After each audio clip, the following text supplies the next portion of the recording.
Good morning, everyone, and welcome to this lecture on algorithms, flowchart, pseudocode in C programming. So ये है contents हम सारे जो पढ़ेंगे इस लेक्चर में. First of all we will see what is an algorithm, फिर representation of algorithm. Algorithm हम दो फॉर्म में रिप्रेजेंट कर सकते हैं, एक फ्लोचार्ट के वे से एंड सेकेंडली सूडोकोड केस में. So we can use both.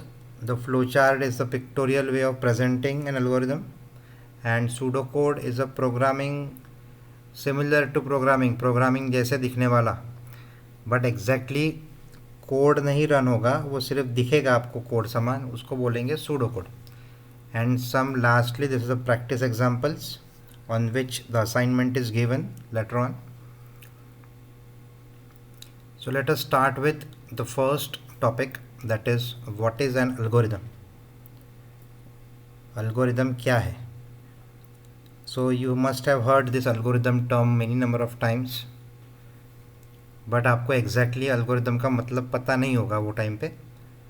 So let's see what is an algorithm. So an algorithm is a process or set of rules or set of steps which must be followed to complete a particular task. जैसे आप घर से रोज़ college में आते हो, सो आपके दिमाग में भी कोई एल्गोरिदम चलते रहता है, बट आप नोटिस नहीं करते हो because your brain is very powerful. So ये ब्रेन के अंदर आपके सारे एल्गोरिदम्स चलते रहते हैं different. There are some decision making statements. आज ये कलर का शर्ट पहनूँ या वो कलर का शर्ट पहनूँ, that is a decision making. एक स्टेप के बाद क्या करूँ, उठने के बाद आप ब्रश करते हो, ब्रश करने के बाद यू टेक सम टी और कॉफ़ी और milk. So sequence of steps are defined आपको घर से लेके कॉलेज में आने तक, राइट. कपड़े पहनते हो, नहाते हो, कपड़े पहनते हो, फिर शू पॉलिश करते होंगे, फिर गाड़ी निकालते होंगे, फिर कॉलेज आते होंगे. सो you follow, there is some systematic steps or there is an algorithm which you follow to complete a particular task, जिसको हम बोलेंगे algorithm, right. So this is basically step by step procedure to complete any task. अभी जब simple task होता है तो अपने को इतना स्टेप बाय स्टेप एनालिसिस करने की ज़रूरत नहीं होती, but when the task is very complex, so we need to plan the things based on the different steps, right. एक साथ में कुछ बड़ा कॉम्प्लेक्स टास्क ले लोगे, जैसे रॉकेट लॉन्च करना है, सो आप डायरेक्टली रॉकेट लॉन्च नहीं कर पाओगे, राइट. सो आपको उसको स्टेप बाय स्टेप प्रॉब्लम को ब्रेक डाउन करना होगा और हर एक छोटे छोटे मॉड्यूल्स के ऊपर, जैसे फॉर एग्जांपल एक बड़ा टास्क है, इसको आपने ब्रेक डाउन करके छोटे छोटे टास्क में उसको डिवाइड कर लिया, राइट. और इसको आपने जोड़ दिया, ये टास्क के बाद मैं ये करूँगा, ये टास्क के बाद ये करूँगा, इसके बाद थर्ड करूँगा, फोर्थ करूँगा, and likewise to achieve some objective. So algorithm का हमेशा एक पर्पस होता है कि उसका कोई तो भी ऑब्जेक्टिव होना चाहिए. जैसे आप कॉलेज में आते हो पढ़ने के लिए, एंजॉय करने के लिए, so there is some objective behind this, that's why you are coming to the college, right. So objective or aim is very very important in this algorithm concept. So all the tasks that are followed a particular algorithm. This is the way to divide the task into several parts. अभी जो बताया मैंने, जो complex problem को छोटे छोटे parts में आप डिवाइड करते हो. अभी ये किस चीज़ के लिए यूज़ होता है? algorithm is used for to develop a framework for instructing computers, right. अभी अपने को कंप्यूटर से इंटरेक्ट करना है, that's why we will require some framework, कोई लैंग्वेज लगेगी. Introduce notation of basic functions to perform basic task, right. उसके बाद for defining and describing a big problem in small parts so that it is very easy to execute. ठीक है, अभी बताया मैंने आपको. ये कैरेक्टरिस्टिक्स ऑफ एल्गोरिदम देख लेते हैं. So algorithm should be defined clearly. अगर उसको सही तरीके से नहीं लिखोगे तो जो भी वो एल्गोरिदम पढ़ेगा, आपका प्रोग्रामर पढ़ेगा या कोई और पढ़ेगा, तो उसको वो पढ़ के समझना चाहिए कि आपको एग्जैक्टली करना क्या है, इसलिए clear cut definition is required. Then algorithm should produce at least one output, यानी उसका कुछ एम होना चाहिए, आउटपुट होना चाहिए, तभी जाके, जैसे प्रोग्राम का कुछ आउटपुट ही नहीं होगा तो प्रोग्राम का कोई यूज़ नहीं है, राइट। सो उसका एक स्पेसिफिक आउटपुट होना चाहिए। एल्गोरिदम शुड हैव ज़ीरो और मोर इनपुट्स, उसको इनपुट हो भी सकते हैं, नहीं भी हो सकते, right. Similarly algorithm should be executed and finished in finite number of steps. बहुत ज़्यादा स्टेप्स होंगी तो एल्गोरिदम काम नहीं करेगा, एल्गोरिदम को आपको छोटे छोटे स्टेप्स में डिवाइड करना है। So finite number of steps में वो ख़त्म होना चाहिए, that is the requirement. Then algorithm should be basic and easy to perform, right. Each step started with specific indentation, like step 1, जैसे आपने लिख लिया स्टेप 1, आप उठे, फिर स्टेप 2, स्टेप 3, स्टेप 4, ऐसा आप एल्गोरिदम को लिखोगे। There must be start as the first step and end as the last step, यानी कोई भी एक्टिविटी का स्टार्टिंग पॉइंट एंडिंग पॉइंट होता है, तो स्टार्ट आप लिखोगे यहाँ पर, और लास्ट वाली स्टेप हमेशा एंड रहेगी, यानी किसी भी और को पढ़ने में समझ जाएगा कि ये एल्गोरिदम यहाँ से स्टार्ट हो रहा है और यहाँ पे ख़त्म हो रहा है। तो that is all are the characteristics of algorithm. अभी एल्गोरिदम बनाने के लिए क्या क्या स्टेप्स लगते हैं? So there are some basic steps to make or prepare an algorithm.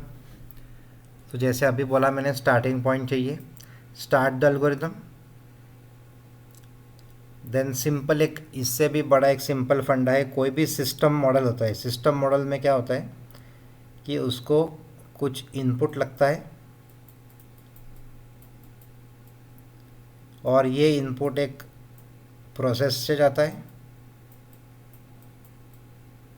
और ये प्रोसेस से कुछ आउटपुट निकलता है, इसको बोलते हैं system model, input process and you get output. तो सिमिलरली ऐसा ही है, आपने इनपुट लिया, कंडीशंस यानी जो प्रोसेस करेगा उसके ऊपर, इफ एल्स हो गया, फॉर लूप हो गया, वाइल लूप हो गया, तो इससे कंडीशंस जो स्विच हो गया, जो प्रोसेस करेगा उसका कुछ आउटपुट निकलेगा। तो ये प्रोसेस का पार्ट यानी ये वाला पार्ट है, और अल्टीमेटली आउटपुट डिस्प्ले करने के बाद वो एंड हो जाएगा, राइट। सो इसी को हम एल्गोरिदम बोलते हैं। जैसे स्टार्ट किया, इनपुट लिया, take the input for values in which algorithm will execute, then conditions, perform some conditions on the input to get desire output. जैसे कोई नंबर ऑड है या इवन है, आप चेक करते हो i% 2 कंपेयर्स विद 0 और नॉट, वो होने के बाद आप प्रिंट करते हो दैट नंबर इज़ ऑड और number is even, that is the output, and finally it is an end the execution. So these are the some basic steps to write an algorithm. यही एक simple example से explain किया हुआ है, जो भी लोग सुबह उठकर चाय बनाते हैं उसको पता होगा कि सबसे पहले स्टेप 1 क्या है, तो बोला है कि स्टार्ट करना है, तो मैंने स्टार्ट लिख दिया। स्टेप 2 क्या है, take some water in a bowl. Step 3 क्या है, put water on a gas burner. Step 4 क्या है, turn on the gas burner. Step 5 क्या है, wait for some time until the water is boiled. उसके बाद क्या है, add some tea leaves to water according to the requirement. फिर ऐसा करते करते करते करते आपका लास्ट में ये चाय यहाँ पर बन जाता है। Turn off the gas and serve the tea in cups with biscuit, and finally that is the end of algorithm. चाय बन गई, पी लिया, तो उसके बाद एल्गोरिदम एंड हो गया। तो ये जैसे एक डेली रूटीन का सिंपल एग्जांपल है। वैसे इसके पहले आपको दिया मैंने कॉलेज से घर आने का एग्जांपल या घर से कॉलेज जाने का एग्जांपल। तो इस प्रकार हमको एल्गोरिदम को लिखना है, step by step, step 1, step 2, हर एक स्टेप इंडिविजुअली आइडेंटिफाई होनी चाहिए, राइट। इसको एंड करके कंबाइन मत करो। अभी ये चलता है यहाँ पर कि serve the tea cups in biscuit, because ये इसका पार्ट नहीं है मेन एल्गोरिदम का, इसलिए आपने एंड करके जोड़ दिया। Otherwise you can see each step is distinct, take some water in bowl and sugar नहीं लिखा है यहाँ पर, ऐड शुगर वगैरह, हर एक स्टेप अलग अलग है.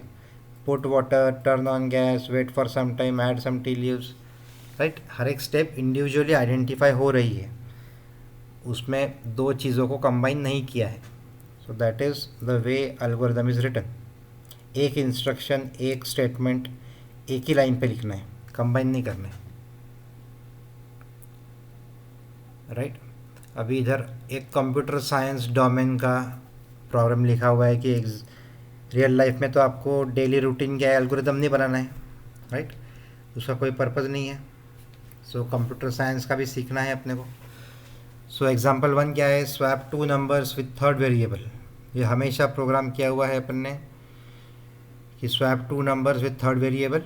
तो उसके लिए क्या करोगे, जैसे क्या है, एक वैल्यू आपने टेम्परेरी वेरिएबल में डाला, फिर बी की वैल्यू आपने ए में डाला, फिर ये वाली वैल्यू इसमें डाला. इतना आपने किया है स्वैपिंग ऑफ वेरिएबल में, राइट. सो उसका एल्गोरिथम क्या है, स्टार्ट लिखो, टेक 2 नंबर्स एज इनपुट लिखो, ए और बी का इनपुट हो गया, declare another variable as temp हुआ, store the first variable to temp. अभी इसके ऊपर आपके ऊपर है कि इसको आप कितना डिवाइड करते हो. ऐसा भी लिख सकते हो कि डिक्लेयर 2 वेरिएबल्स, फिर take 2 numbers as input, declare another variable as temp, then store the first variable to temp, store second variable to first variable, store temporary variable to second variable and so on. And lastly the print the first and second variable, that is values after swapping. और last में होगा and. सो ये हो गया इसको लिखने का algorithm. So I hope ये आपको समझ में आ गया है एल्गोरिदम क्या होता है और इसको लिखते कैसे है, right. So let us continue further. अभी हम आते हैं सेकंड पार्ट में इस लेक्चर के, जो कि है रिप्रेजेंटेशन ऑफ एल्गोरिदम. वो होता है flow chart and pseudo code के वे से. हम एक एक करके पढ़ते हैं, फ्लो चार्ट क्या है, सूडो कोड क्या है. So first of all will start with flow chart. अभी फ्लो चार्ट क्या होता है, बहुत लोगों ने ये 12वीं में, फर्स्ट ईयर में या फिर बहुत पहले भी किया होगा. फ्लो चार्ट आपने यूज़ किया भी होगा ये, बट फिर भी अपन एक बार देख लेते हैं. कुछ लोगों ने किया होगा, कुछ लोगों ने नहीं किया होगा. So it is better to revise it. चलो फ्लो चार्ट क्या है. So a flow chart is a pictorial representation of flow of an algorithm. अभी इतना हम पढ़ तो नहीं सकते लिखा हुआ. सो क्या किया, इसको जो इंग्लिश में आपने लिखा हुआ है सारा, उसको अपन ने चेंज करके पिक्टोरियल वे में डाला है, पिक्चर फॉर्म में, ठीक है. सो it is a pictorial representation of flow of an algorithm. उसके बाद है flow chart uses standard symbols. Input के लिए अलग सिम्बॉल, आउटपुट के लिए अलग सिम्बॉल, डिसीजंस के लिए अलग symbol, start and stop statements के लिए कुछ और सिम्बॉल, राइट.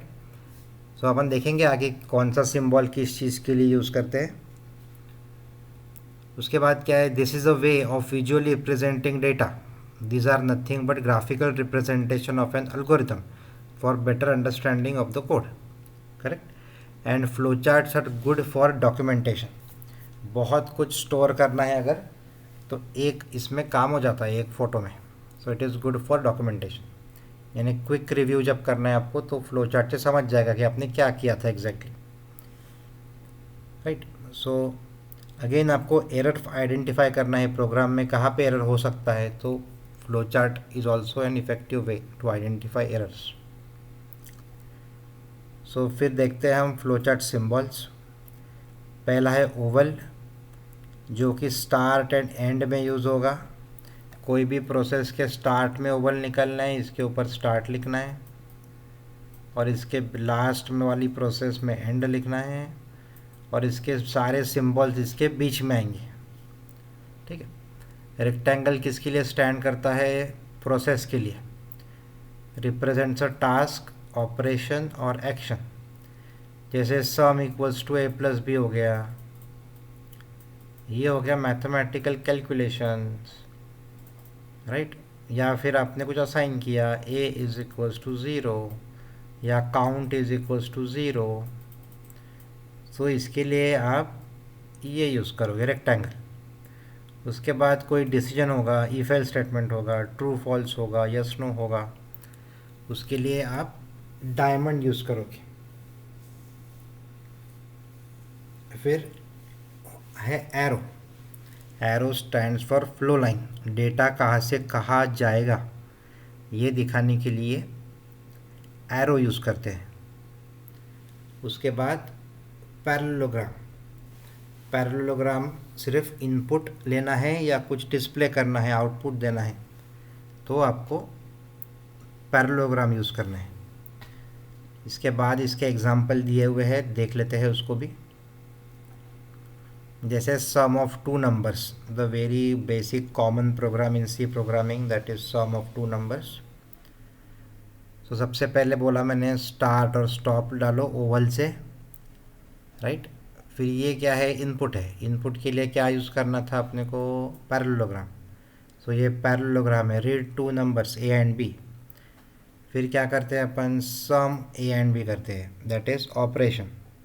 रेक्टेंगल किस लिए होता है, प्रोसेस के लिए या ऑपरेशन के लिए और एक्शन के लिए। ये हो गया एक्शन, ऑपरेशन, और ये हो गया आउटपुट। ये हो गया इनपुट, ये हो गया आउटपुट, जो कि पैरेललोग्राम है, डिस्प्ले सम। और ये सम डिस्प्ले होने के बाद स्टॉप। सो इस प्रकार ये सम ऑफ टू नंबर्स का एग्जांपल है फ्लो चार्ट का। फिर उसके बाद यही इसको डिसीजन मेकिंग भी डाला हुआ है, दैट इज़ डायमंड शेप। सो अगर सम ग्रेटर देन 0 होगी, अगर येस होगा, ऐसा कुछ होगा अगर कंडीशन, तो डिस्प्ले सम करेगा, अगर नो होगा तो स्टॉप करेगा, ऐसा कुछ। या फिर यही से आप अगर नहीं होगा तो कुछ और करेगा वो, ऐसा कुछ तो भी लॉजिक लिख सकते हो using this diamond shape. So you can see that it is very easy to read than reading it in a language form. So that's why this flowchart is one of the representation of an algorithm. अभी pseudo code क्या होता है, बहुत लोगों को pseudo code का मतलब ही नहीं समझता। तो बेसिक समझ लो कि सूडो यानी होता है वर्चुअल या मॉक, राइट। तो सूडो, उसके बाद है कोड। सूडो यानी वर्चुअल, कोड यानी आपका नॉर्मल जो कोड लिखते हो वो कोड, यानी वर्चुअल कोड, यानी वो कोड समान लगेगा आपको, बट एक्चुअल जब रन करोगे तो कोड रन नहीं होगा। So it is a combination of code plus English language, यानी एल्गोरिदम और प्रोग्राम का कॉम्बिनेशन बन के सूडो कोड बना हुआ है, वर्चुअल कोड, मॉक कोड। ठीक है, पढ़ लेते हैं इसको step by step. So pseudocode is defined as a step-by-step description of an algorithm. Pseudocode does not use any programming language in its representation.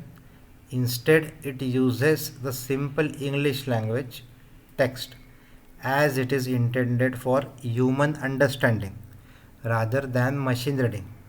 अपने को कोड मशीन रीड करे या नहीं करे उससे कोई मतलब नहीं है, बट वो एक इंग्लिश भी लैंग्वेज भी ना रहे पूरी तरह से, या पूरी प्रोग्रामिंग लैंग्वेज भी ना रहे, right. So it is in between. These are fake codes, जैसे बोला virtual code, fake codes, as the word pseudo means fake, using code like structures but plain English text instead of programming language, right. So pseudo code uses reserved keywords, जैसे if else हो गया, for हो गया, while हो गया। ये compiler को already पता है ये कोड्स, उसको बोलते हैं कीवर्ड्स, राइट। सो ये यूज़ करता है। Then pseudo code is better suited for purpose of understanding. Pseudo code is the intermediate state between an idea and its implementation code in high level language. यानी आपको पूरी तरह से नहीं पता कोड कैसा रन होगा, बट उसका परफेक्ट एक रहेगा। फिर what is the need of pseudo code. Pseudo code is an important part of designing N algorithm. It helps the programmer in planning the solution to the problem as well as the reader in understanding the approach to the problem. Pseudocode is an intermediate state between algorithm and program that place supports the transition of algorithm into a complete program. यानी कोई algorithm है उसको programme लिखने में मदद करता है pseudo code, right. So gradually it will be developed. So this is the need of pseudo code. Viva में पूछ सकते हैं क्वेश्चन, वाइवा में बोलो या प्लेसमेंट में बोलो कि सूडो कोड क्या होता है. प्लेसमेंट में बहुत बार क्वेश्चंस आते हैं, what is the output of pseudo code. कुछ सूडो कोड दिए रहते हैं और उसमें पूछते हैं आपको कि इसकी वैल्यू क्या रहेगी, ये वेरिएबल की वैल्यू क्या रहेगी, या फिर इसका आउटपुट में एरर आएगा कि क्या आएगा, ऐसा. तो चलो देखते हैं सूडो कोड एग्जैक्टली क्या है. अभी लिखना कैसे है, how to write a pseudo code. So before writing the pseudo code of an algorithm the following points must be kept in mind. Organize the sequence of task and write pseudo code accordingly. वो तो आपने algorithm में देखा है कि sequence of task आपको लगेगा. And first establish the main goal और द एम. वो भी पता है मैंने आपको कि without aim, without purpose algorithm लिखने का कोई मतलब नहीं, कोड लिखने का कोई मतलब नहीं. उसके बाद use standard programming structures such as if else, for, while, do while, right. Then indent the statements. This is very very important. Indent the statements if else, for, while loops as they are indented in a program. जैसे आप लिखते हो for I is equals to 0, तो उसके बाद करली bracket, then second for आप यहाँ से लिखते हो. तो सिमिलरली सूडो कोड में भी आपको ऐसा ही लिखना है जैसा आप कोड में लिखते हो, ठीक है. It helps to comprehend the decision control and execution mechanism. It also improve reliability of the code to great extent. यानी पढ़ने में आसानी होती है वो. कोड लिखोगे तो कि किसके बाद क्या रन होगा, कौन सा चीज़ किसके अंदर है, वो पढ़ने में आपको आसानी होगी, ठीक है. Then use appropriate naming conventions. Human tendency follows the approaches of following what we see. If a programmer goes through a pseudocode, his approach will be the same as per that. So the naming must be simple and distinct. Right? अभी आपने चाय बनाने की procedure किसी को सिखाई through the pseudo code, सो वैसे ही करते जाएगा जैसे जैसे आपने वो लिखा हुआ है सूडो कोड. सो वो प्रोग्रामर जो रहेगा उसको समझना चाहिए कि आपने इसके थ्रू आपको क्या करना है एग्जैक्टली. इसलिए वो अच्छे से लिखना है, कन्वेंशन के साथ में लिखना है, right. So reserve commands keywords must be represented in capital letters. So जो भी रिजर्व वर्ड्स है, कीवर्ड्स है, इफ, एल्स, वह सब कैपिटल में लिखना है, ठीक है. यानी वो समझेगा कि ये कंपाइलर को पता है. Check whether all the sections of pseudocode are complete. कोई लूप छूटना नहीं चाहिए. फाइनाइट, इनफाइनाइट लूप नहीं चलना चाहिए. And clear to understand and comprehend. Also explain everything that is going to happen in actual code, ठीक है. हम ये जब देखेंगे अपन कैसा लिखते हैं pseudo code. Don't write the pseudo code in the programming language. पूरा का पूरा प्रोग्राम नहीं लिखना है. It is necessary that pseudocode is simple and easy to understand even for the layman or client, minimizing the use of technical jargons or technical terms, ठीक है. सो आपके पास कोई सॉफ्टवेयर बनाने को आया है, सो आप उसको बता रहे हो कि ऐसा ऐसा हमने लिखा है, तो उसको समझना चाहिए. हो सकता है कि सुपरवाइज़र को, मैनेजर को कोडिंग लैंग्वेज नहीं पता हो, उसको भी वो समझ जाए ऐसे लैंग्वेज में लिखना है, ठीक है. तो ये हुआ सूडो कोड के बारे में एग्जाम्पल. अभी तक के तो हमने देखा कि कैसा लिखना है, ऐसा लिखना है, वैसा लिखना है, पर दिखता कैसा है सूडो कोड. तो ये देखो ऐसा दिखता है. ये स्टार्ट होता है यहाँ से, स्टार्ट एंड हमेशा रहेगा. ये सूडो कोड है सम ऑफ टू नंबर्स के लिए. जैसे आप नॉर्मली कोड में क्या लिखते हो, इंट आई या इंट ए कॉमा बी, ये हो गया एक्चुअल प्रोग्रामिंग. बट आप देख सकते हैं यहाँ पे इधर ऐसा कुछ नहीं है. यहाँ पर लिखा है simply input number 1 comma number 2. ये 2 नंबर इनपुट लेना है आपको, समझ गया. फिर ये लिखा है sum is equal to number 1 plus number 2. इधर कोई सेमीकोलन नहीं है, कुछ नहीं है. ठीक है। उसके बाद इधर आप ऐसा भी लिख सकते हो कि ऐड नंबर 1 नंबर 2, ऐसा भी लिख सकते हो। फिर प्रिंट, इसका जो भी सम आएगा वो प्रिंट करो। ये हो गया pseudo code for sum of 2 numbers. Factorial के लिए कैसा लिखोगे? सो ये इनपुट नंबर, जो भी नंबर का आपको फैक्टोरियल प्रिंट करना है उसका आप इनपुट लोगे। फिर फैक्टोरियल इक्वल्स टू 1 सेट करोगे। फिर फॉर, अभी ये कैपिटल होना है, ये फॉर क्योंकि ये रिजर्व्ड है। फॉर ये कैपिटल आएगा। I is equals to 1 to number, यानी 1 टू ये नंबर तक। ठीक है, अगर आपको फैक्टोरियल ऑफ अ नंबर का कोड पता होगा तो आपको ये समझेगा। ये अगर नहीं समझ रहा है तो पहले फैक्टोरियल ऑफ अ नंबर का कोड देख लो कैसा है। अभी ये कहाँ तक चलना है फॉर लूप आपको? 1 से लेके ये नंबर तक। सपोज आपने ये नंबर 10 डाला तो ये 1 टू 10 चलेगा। डू, ये भी कैपिटल आएगा। ठीक है, क्या करना है अपने को? 1 से 10 में factorial is equals to factorial into i. ठीक है, यानी फैक्टोरियल की वैल्यू 1, पहले ये 1 इंटू 1 होगा, ये 10 बार चलेगा। फिर एंड फॉर होगा, एंड भी। ठीक है, उसके बाद प्रिंट फैक्टोरियल होगा और फिर एंड होगा। तो इस प्रकार हमको सूडो कोड लिखना है। ऐसा कोई स्टैंडर्ड नहीं है कि ऐसा ही सूडो कोड लिखा जाएगा। हो सकता है कि अलग लोग अलग स्टाइल से सूडो कोड लिखे, राइट। सो एक और एक सिंपल एग्जांपल दिया है यहाँ पर, to print numbers from 1 to 10। जैसे लिखा है for i equals to 1 to n do print i. ये डू लिखा तो भी चलेगा, नहीं लिखा तो भी चलेगा। ये इसके इंडेंटेशन से समझ जाएगा कि आपको ये करना है, फॉर लूप के अंदर ये चलेगा। ठीक है, तो ये हो गया एंड फॉर। ऐसा होता है सूडो कोड।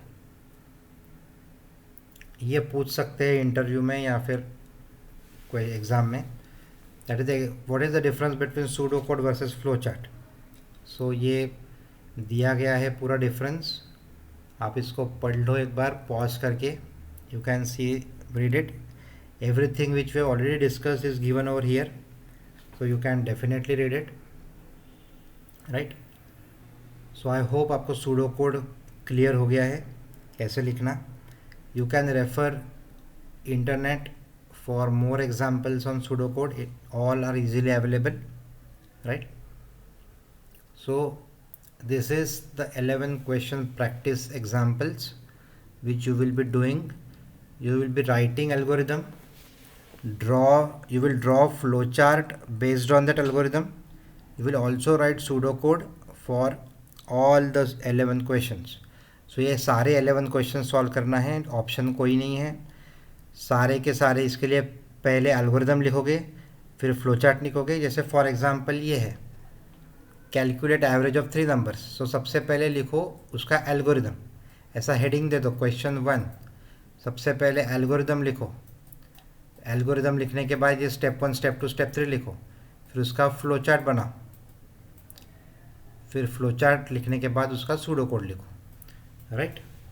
तो ऐसा आपको ये 11 क्वेश्चंस करने हैं, सारे के सारे solve as an assignment, let's say for 10 marks. If you are able to do this, I will assume that you have gone thoroughly to the lecture, और जब मैंने एफर्ट्स डाले हैं इसको रिकॉर्ड करने में वो सफल हुए। ठीक है, तो प्रैक्टिस करो। कोई क्वेरी होगी तो पूछो, कमेंट में भी डाल सकते हो, पर्सनली भी पूछ सकते हो। ठीक है, so I hope you have understood this lecture. Keep learning, keep watching, keep liking, sharing and subscribing. Thank you and have a nice day.